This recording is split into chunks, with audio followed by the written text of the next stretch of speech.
Glória a Deus. Vamos orar. Pai querido, obrigado por esse precioso irmão, por esse pastor querido, pelo seu coração, por tudo que o Senhor tem feito na vida dele e através dele. Sabemos que iremos receber da parte do Senhor muito, muito, muito obrigado, Deus, nessa noite, porque é o teu Espírito quem vai usá-lo poderosamente e através da sua palavra, Deus, nós iremos ser alimentados e sustentados em nome de Jesus. Amém, glória a Deus. Tem ninguém cansado não, né? Está cheio do Espírito Santo, aleluia. Amém, queridos. Glória a Deus.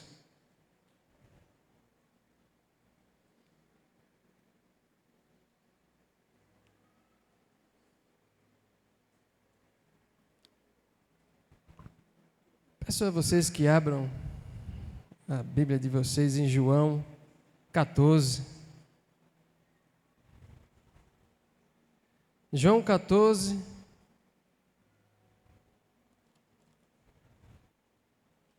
Nós vamos usar como tema para essa palavra de hoje mostra-nos o Pai e basta.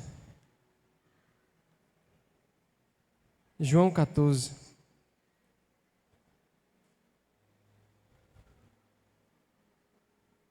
Aleluia.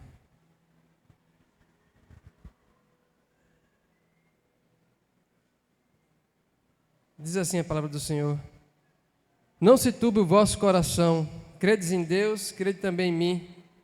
Na casa de meu pai há muitas moradas, se não fosse assim, eu vos teria dito, pois vou preparar-vos lugar.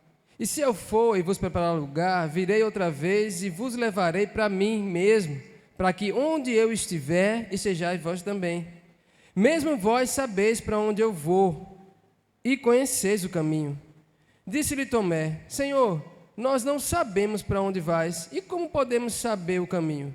Disse-lhe Jesus: eu sou o caminho, a verdade e a vida, ninguém vem ao Pai se não for por mim. Se vós me conhecesseis, a mim também conhecerias meu Pai, e já desde agora o conheceis e tendes visto. Disse-lhe então Filipe: Senhor, mostra-nos o Pai, e nos basta. Disse-lhe Jesus: estou tanto tempo convosco, e não me tendes conhecido, Filipe? Quem vê a mim, vê o Pai. Como dizes tu, mostra-nos o Pai. Amém? Glória a Deus. Vou tirar aqui o óculos, né? Depois que a gente chega de uns 30, vai começando a usar essas coisas. É interessante que o tema resgate de uma geração é propício, e foi tanta coisa falada aqui que a gente não tem como não perceber que existe uma sequência daquilo que Deus está falando, daquilo que Deus está querendo realmente ministrar na vida de cada um de vocês, na minha vida também. Amém? A gente vê que a gente vive hoje numa geração que está doente.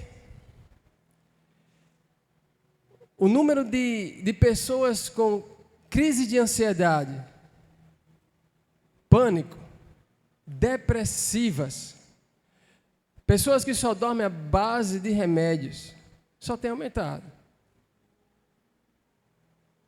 Eu tenho percebido que como isso tem aumentado, esse número.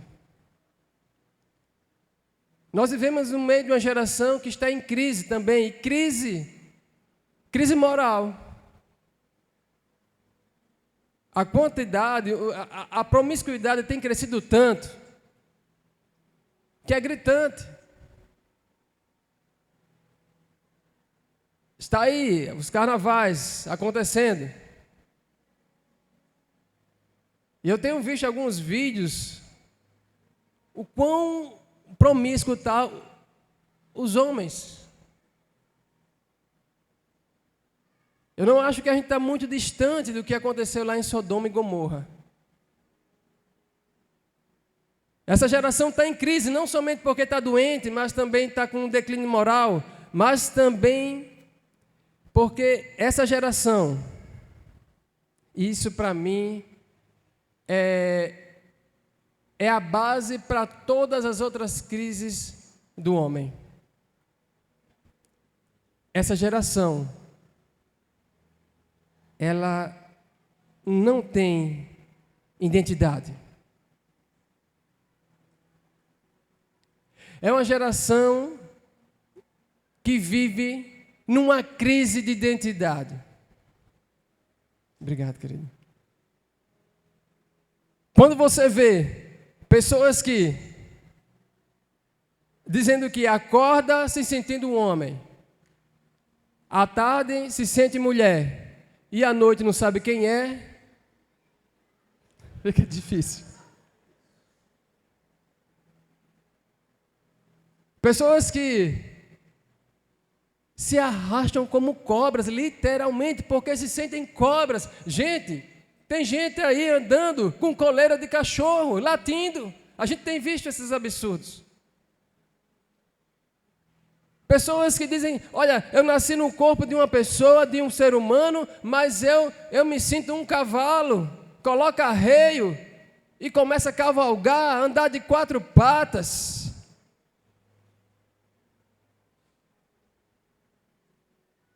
A gente, quando vê esses vídeos, até ri, mas não tem nada de engraçado. Vocês acham que Jesus Cristo está rindo?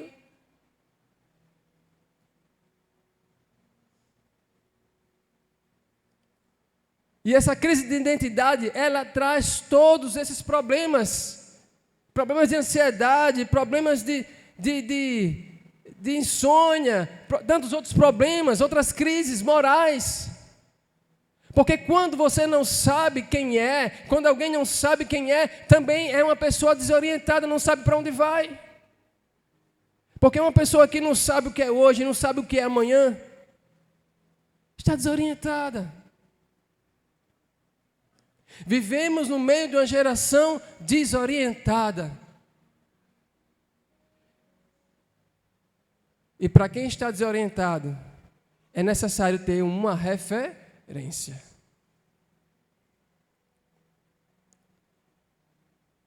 E qual é a maior referência que nós temos? Jesus Cristo de Nazaré. Você pode aplaudir esse nome maravilhoso? Jesus, Ele é a referência que essa geração precisa. Só que Jesus disse o seguinte, aqui nesse texto ele fala que estava indo para a casa do Pai preparar um lugar, mas ele voltaria para buscar a igreja.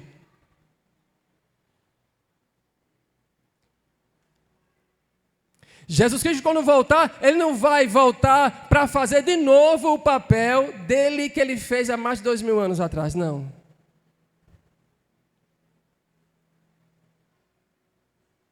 Para mostrar o Pai para essa geração órfã, ele deixou a igreja. E sabe qual é o grande problema? É um grande problema. Aí eu acho que existe uma crise maior. É quando você vê todas essas crises que nós vemos lá fora, adentrando nas portas da igreja.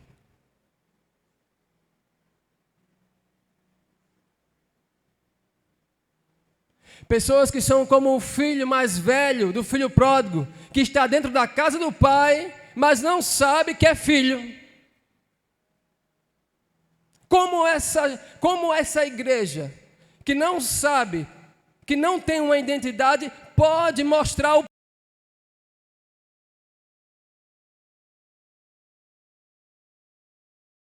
e do pecado.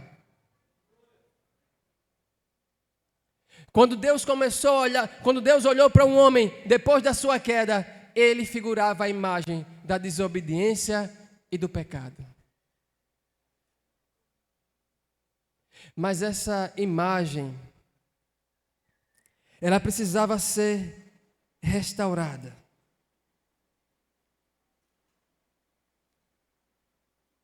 ela precisava ser restaurada. Porque quando o homem cai, veja só, quando o homem cai, a palavra do Senhor diz em Romanos 10, na carta aos Romanos, capítulo 8, 20, diz que, pois a criação está sujeita à vaidade, não por sua própria vontade, mas por causa daquele que a sujeitou. Quando o homem cai, todo o universo entra em crise.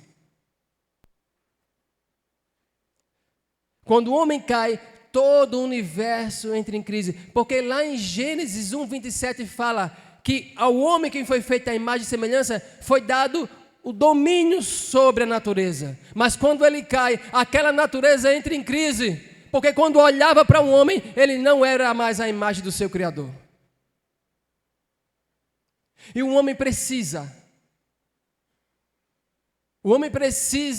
ter restaurada essa imagem que foi perdida com a queda. Mas Deus é tão maravilhoso. Gente, Deus é tão grande, tão perfeito. No versículo anterior desse capítulo 8 de Romanos, fala que a ardente expectativa da criação aguarda a revelação dos filhos de Deus. Eu vou ler mais uma vez aquilo que o versículo 8 e 9 de João 14. Disse-lhe Filipe: Senhor, mostra-nos o Pai, o que nos basta. Disse-lhe Jesus: estou há tanto tempo convosco e não me tendes conhecido, Filipe. Quem me vê a mim, vê o Pai. Como dizes tu, mostra-nos o Pai. Deus, Ele é tão maravilhoso. Quando o diabo achava que estava vencendo, Deus tinha um plano para elevar a categoria.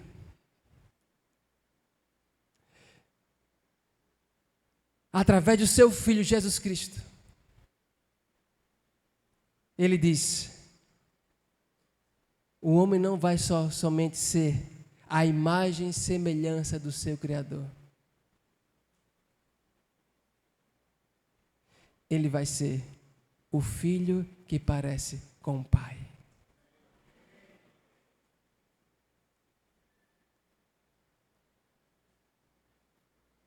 A natureza espera, com muita expectativa, aguarda a revelação dos filhos de Deus.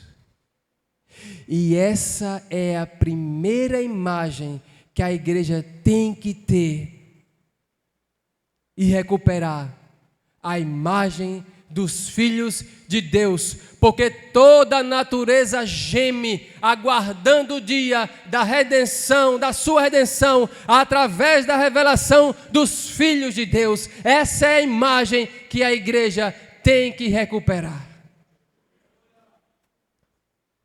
E essa é a imagem dos filhos de Deus, que a geração que está lá fora, perdida, doente e sem identidade, precisa conhecer os filhos de Deus.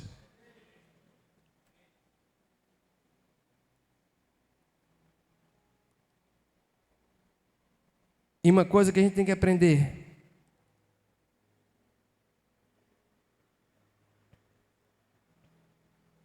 que quem define a mim e você como filho é Cristo.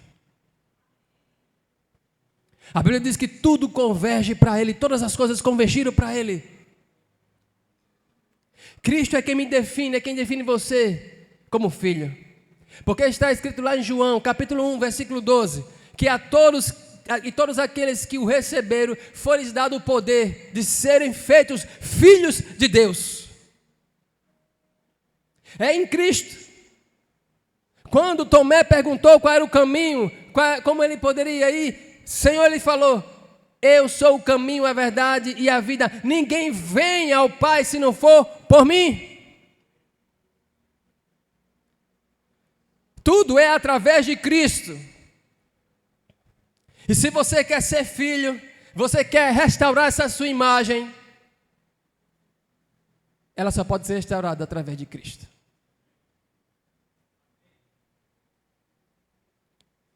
Se você quer ser filho, o caminho é Cristo. A referência é Cristo. E essa sociedade órfã, essa geração órfã, ela está esperando por esses filhos que vão mostrar, que vão revelar o Pai através do Filho. São vocês que vão, somos nós que vamos mostrar o Pai. Para essa geração que está dizendo, mostra-nos o Pai e basta. Mostra-nos o Pai e basta.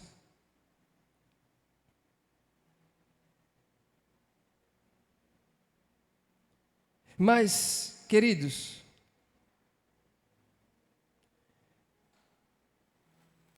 nós precisamos aprender uma coisa.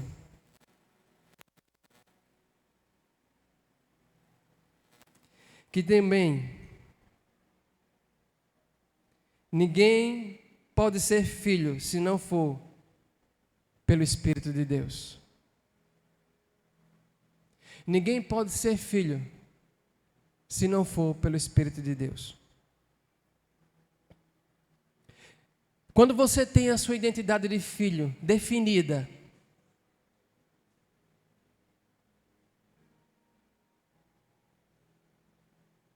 isso é muito poderoso. Isso é tão poderoso, sabe, que até o diabo, ele não quer que você tenha reconheça, que você imagine que você é filho. A Bíblia diz que ele foi lá no deserto. O diabo é tão ousado, tão ousado, tão ousado,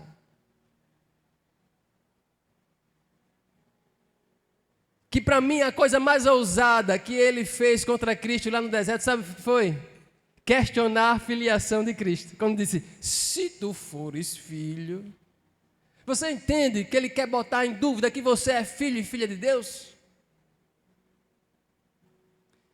Que ele não quer que você sinta e saiba que você é filho de Deus, que viva debaixo do jugo do pecado,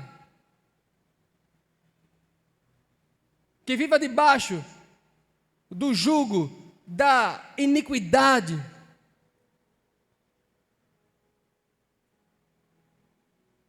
Mas você tem que se levantar contra o pecado, contra o diabo e dizer, eu sou filho de Deus, eu sou filha de Deus. O sangue de Jesus Cristo me limpou de todo o pecado, me lavou de todo o pecado, e eu vou viver nessa filiação. O diabo, ele teme que você viva como filho, porque ele sabe que quando olhar para você, vai ver a imagem de Jesus Cristo. E a palavra de Deus diz que diante de Jesus Cristo, ele treme e teme.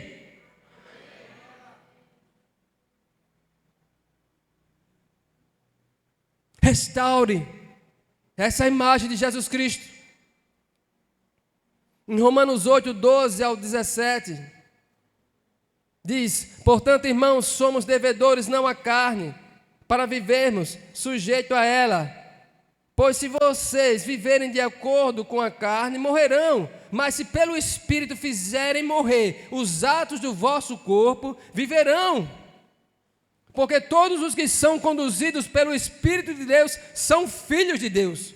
Pois vocês não receberam um espírito de escravidão para novamente temerem, mas receberam um espírito que os torna filhos por adoção, por meio do qual clamamos, Abba, Pai. O próprio Espírito testemunha ao nosso espírito que somos filhos de Deus. E somos filhos também, se somos filhos também, somos herdeiros de Deus e co-herdeiros com Cristo. Se de fato sofremos com Ele, também com Ele seremos glorificados. O Espírito Santo é essencial para que você tenha essa consciência de que você é filho.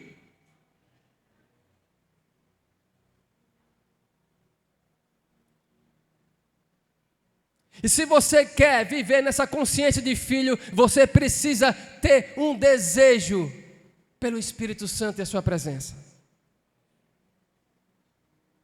Faça da presença do Espírito Santo, faça do desejo de ter o Espírito Santo a razão de você orar, jejuar e buscar por Ele todos os dias.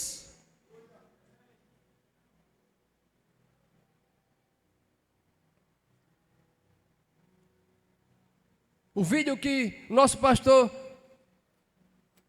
compartilhou, que fala sobre a fome, o desejo de viver mais de Deus. Queridos, tenham essa fome, essa gana pela presença do Espírito Santo na sua vida. E vocês não vão andar cocheando em dois pensamentos, pelo contrário, você vai andar como filho. E filho tem autoridade, porque está escrito aqui que todos aqueles que foram feitos filhos são herdeiros de Deus e co-herdeiros em Cristo, de todas as coisas, principalmente as espirituais. Então você vai poder exercer autoridade na sua casa, exercer autoridade aonde você estiver, porque com a autoridade de filho você recebeu também as heranças espirituais. A igreja precisa ter restaurado essa sua imagem de filho. Porque o Espírito de Deus é quem nos ajuda a vencer a carne, pois é Ele quem nos lembra de tudo que Cristo nos ensinou. Nele vencemos as obras da carne. Como está escrito em Gálatas 5, 16, 21. Digo, porém, o seguinte: vivam no Espírito e vocês jamais satisfarão o desejo da carne, porque a carne luta contra o Espírito e o Espírito luta contra a carne, porque são opostos entre si, para que vocês não façam o que querem. Mas se não são guiados pelo Espírito, vocês não estão debaixo da lei. Ora, as obras da carne são conhecidas e são imoralidade sexual, impureza, libertinagem, idolatria, feitiçarias, inimizades, rixas, ciúmes, ira, discórdia, divisões, facções, inimizades, invejas, bebedeiras, orgias e coisas semelhantes a estas. Declaro a vocês, como antes já os preveni, que os que praticam tais coisas não herdarão o reino de Deus. Em 2 Coríntios 3, 16 ao 18 diz: quando, porém, alguém se converter ao Senhor, o véu é tirado. Ora, este Senhor é o Espírito, e onde está o Espírito do Senhor, aí há liberdade. Todos nós, com o rosto descoberto, contemplando a glória do Senhor, somos transformados de glória em glória, na sua própria imagem, como pelo Senhor, que é o Espírito. O Espírito Santo é quem vai promover em você essa filiação que revela o Pai. Porque quando Jesus Cristo, lá no texto de João 14, diz: olha, eu estou indo, mas não vou deixar vocês só. Eu preciso ir para que venha o Consolador. Nesse mesmo texto ele diz: ele vai lembrar a vocês todas as coisas que vos tenho dito. É o Espírito Santo. Você tem que desejar, querido, andar com o Espírito Santo. Chama o Espírito Santo para andar contigo. Chama o Espírito Santo para andar contigo. Porque uma igreja, lá fora tem uma geração doente. Uma geração doente que precisa ser liberta. E a igreja precisa ser liberta. Olha só que divergência. Como pode? O texto diz que aonde há o Espírito, há liberdade. Como pode haver cativos no meio do povo de Deus?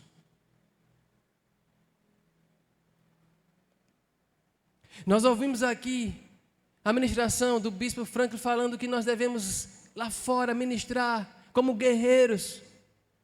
Está realmente expulsando demônios, curando enfermos, com autoridade. Mas se a gente não tiver essa referência, essa imagem de filho, vai acontecer conosco o que conta lá no texto de Atos dos Apóstolos, que diz que os 7 filhos de servas foram repreender os demônios, dizendo: nós te repreendemos em nome de Jesus, que Paulo prega, ou seja, não conhecia Jesus.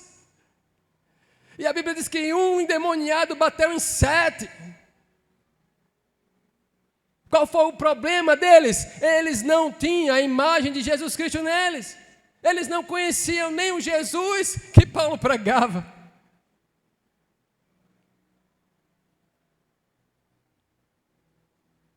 Nós precisamos restaurar essa imagem de filhos.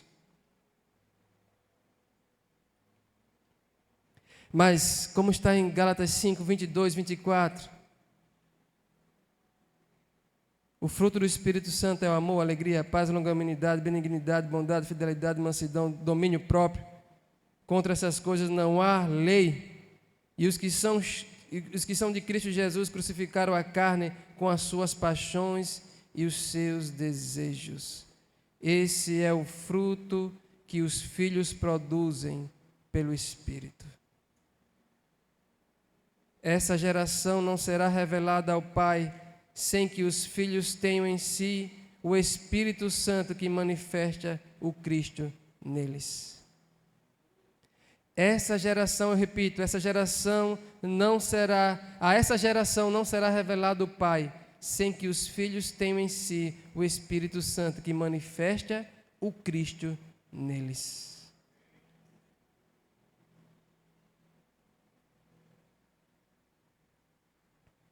Nós precisamos vencer a carne. Queridos, se nós analisarmos profundamente, nós somos muito carnais ainda. Tem dias que eu estou em casa orando e pedindo misericórdia a Deus, porque às vezes vem ainda em mim tantos pensamentos, e eu tenho às vezes tantas atitudes ainda tão carnais.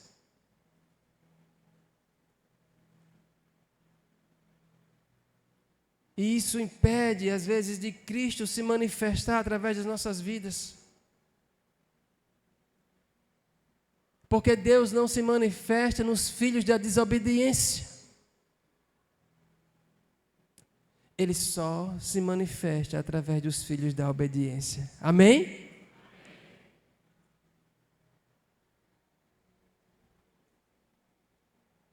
Mas cada filho tem um papel no reino de Deus, que o identifica como membro do corpo de Cristo. A criação, veja só que interessante. No texto de Romanos, ele fala que a criação aguarda a revelação do Filho de Deus. 2 filhos de Deus. E aí eu lembrei daquilo que o pastor Manassés falou. Trabalho em equipe. O mundo não está esperando a revelação de um filho. O filho já se revelou. Mas agora ele está aguardando a revelação dos filhos. E os filhos não andam independentes, eles andam juntos. Porque é isso que caracteriza a igreja, a unidade de um corpo que tem vários membros.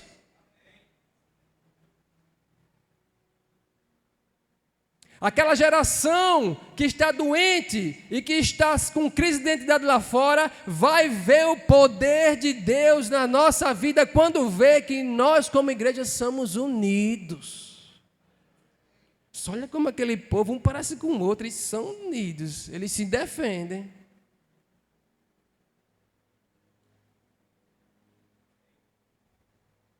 Em Efésios 4,15 diz: antes, segundo a verdade em amor, antes, seguindo a verdade em amor, cresçamos em todas as coisas naquele que é a cabeça, Cristo.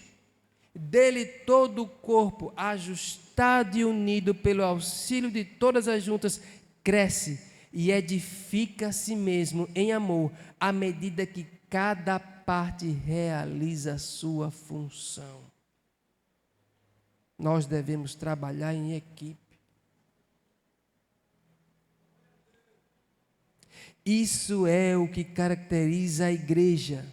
Um corpo com muitos membros, onde cada um sabe o que tem que fazer.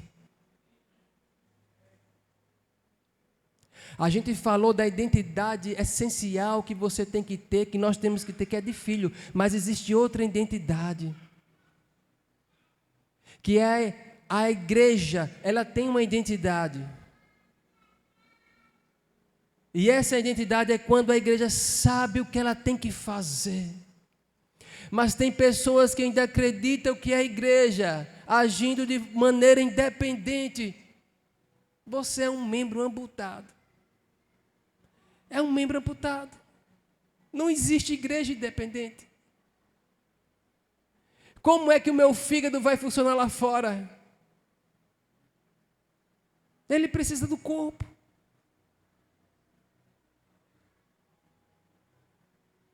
Como é que meus pulmões vão funcionar lá fora? Ele precisa do corpo.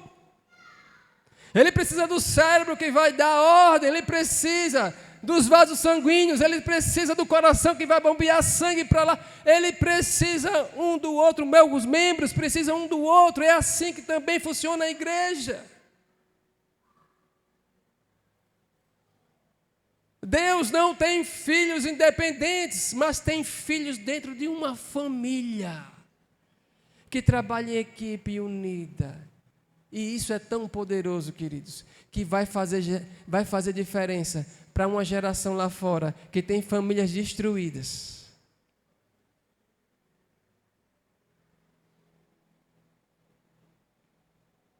Cada filho tem um papel no reino de Deus, que o identifica como membro do corpo de Cristo. A igreja sabe o seu papel no reino de Deus, porque seus membros, os filhos, têm uma identidade.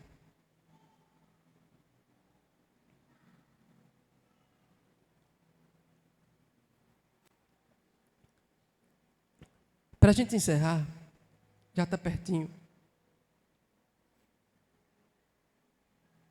Eu quero ler Lucas, capítulo 5. Nós vamos ler aqui rapidinho o chamado de Pedro. Lucas, capítulo 5.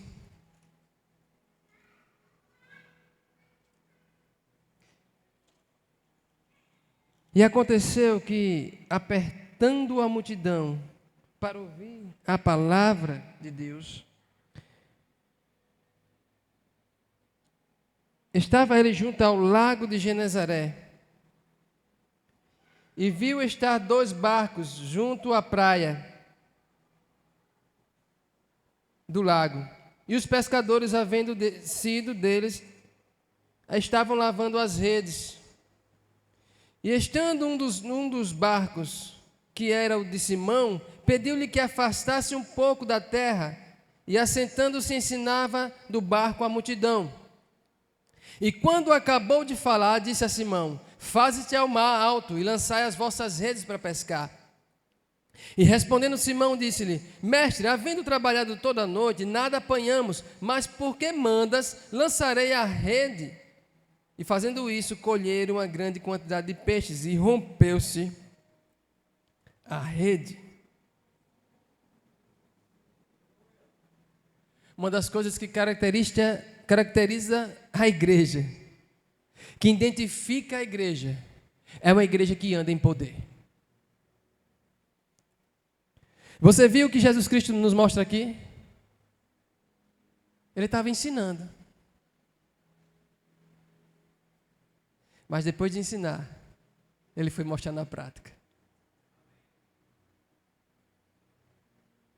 A igreja precisa andar em poder. se nós realmente estamos recebendo aquela mensagem que está lá na frente, que hoje é o ano, que esse ano, perdão, é o ano da plenitude do Espírito Santo, você já devia estar correndo dos joelhos, pedindo: Senhor, eu quero um dom espiritual, porque me foi dado uma promessa, que esses sinais seguirão aqueles que crerem, expulsarão demônios, curarão enfermos.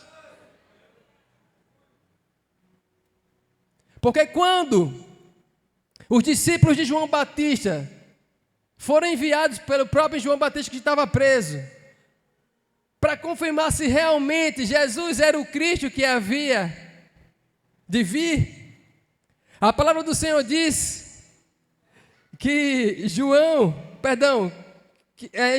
acho que é em João 18, não, João 18 não, é logo no início.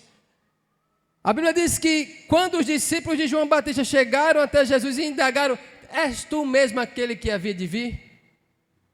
A palavra do Senhor diz que naquela mesma hora, Jesus começou a curar.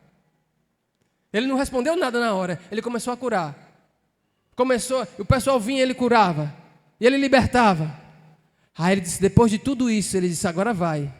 E diz a João: os enfermos estão sendo curados, os cativos estão sendo libertos, e as boas novas do Evangelho estão sendo pregadas.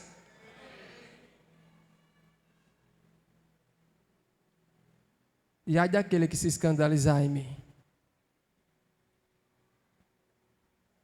Mas você vê que quando João Batista indagou se realmente Jesus era o Cristo, era o Filho que tinha que vir, ele demonstrou com poder. A igreja precisa, essa geração incrédula, cética, doente, precisa ver a manifestação dos filhos de Deus, da igreja identificada como o corpo de Cristo, também em demonstração de poder e do Espírito.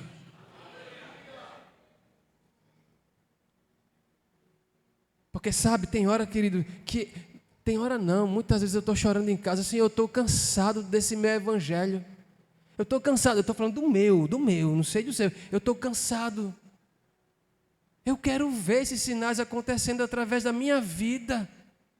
Eu estou cansado de ver esse evangelho pífio que eu vivo, que às vezes não muda nada. Essa é a imagem, uma das imagens que identifica a igreja.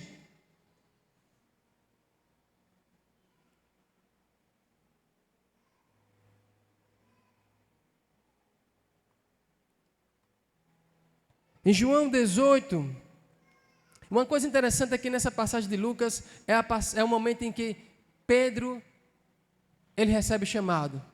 É quando o Senhor diz bem assim: olha, Pedro, deixa essas redes aí. Simão, hoje, a partir de agora, de hoje em diante, tu serás um pescador de homens. Era o comecinho. Só que quando a gente vai ler em João 18, lá no versículo 12, a Bíblia diz que já tinha passado pelo menos uns 3 anos. Jesus tinha ensinado os discípulos na teoria e na prática sobre o Evangelho. Mas, naquele momento, Jesus tinha sido preso e estava sendo interrogado por Anás, sogro de Caifás, e todos os fariseus. E Pedro acompanhava de longe. E alguém reconheceu Pedro e disse: ei, você não é um dos discípulos daquele homem? Ele disse: eu não sou. Depois de 3 anos caminhando com Jesus, aprendendo não somente na teoria, mas na prática, ele nega: não sou. Anote isso aí. Quem nega a sua identificação com Cristo, está negando a sua própria identidade. Quem nega a sua identificação com Cristo está negando a sua própria identidade. E negar Jesus Cristo não é só dizendo: não, eu não conheço Jesus, não. É quando você desobedece, você está negando Jesus. Quando você insiste em viver em pecado, você está dizendo não para Jesus.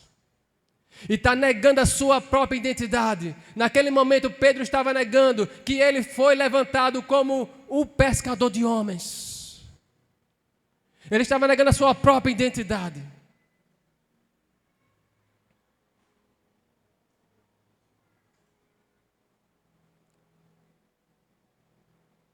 Em João 21,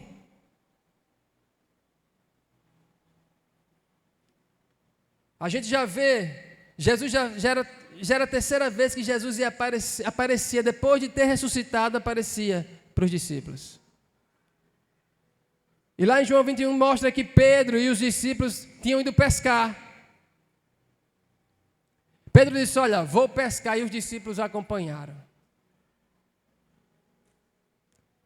E uma coisa que eu aprendo é que quando você perde a identidade, você faz escolhas erradas. Quando você não sabe quem é, você faz escolhas erradas. E sabe o que é pior disso? Tem uma frase que diz bem assim, que exemplos arrastam, né? Arrastam mais do que palavras. Não é isso? Palavras convencem, mas exemplos arrastam, não é isso? Mas eu acho que também maus exemplos arrastam. E a Bíblia diz aqui que os discípulos acompanharam Pedro naquela pesca. Estavam todos desorientados. Então você entende o peso da sua vida? Você tem que ser um exemplo que vai arrastar multidões para Cristo.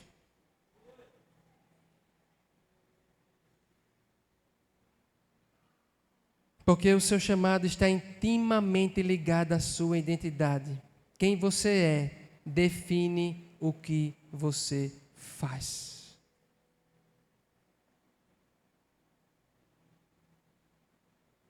Assim foi o apóstolo Paulo, que foi levantado como apóstolo dos gentios. O exemplo, ele arrasta multidões.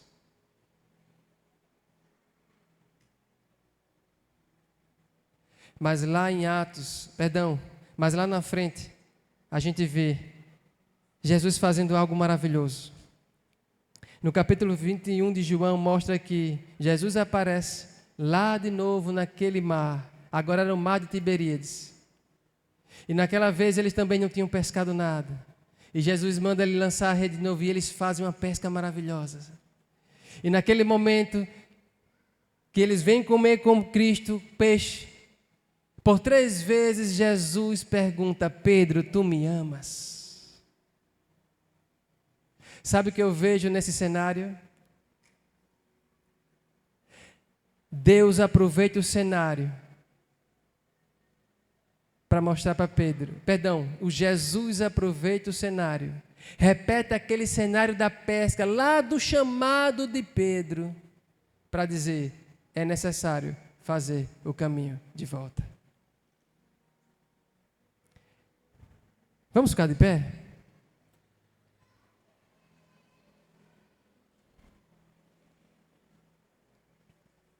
A igreja, para resgatar essa geração que está perdida, precisa fazer o caminho de volta. Lembrar onde caiu, como o Senhor Jesus mostrou, quando repetiu por 3 vezes aquela frase: tu me amas? Lembrando que Pedro tinha negado ele por 3 vezes. A geração que vai ser resgatada lá fora, vai ser resgatada pela uma igreja que restaurou a sua identidade. E com essa identidade, sabendo quem é, vai mostrar a essa geração perdida o Pai que elas precisam conhecer. Amém? Aplauda o Senhor Jesus. E levante-se com uma nova identidade. Amém. Glória a Deus.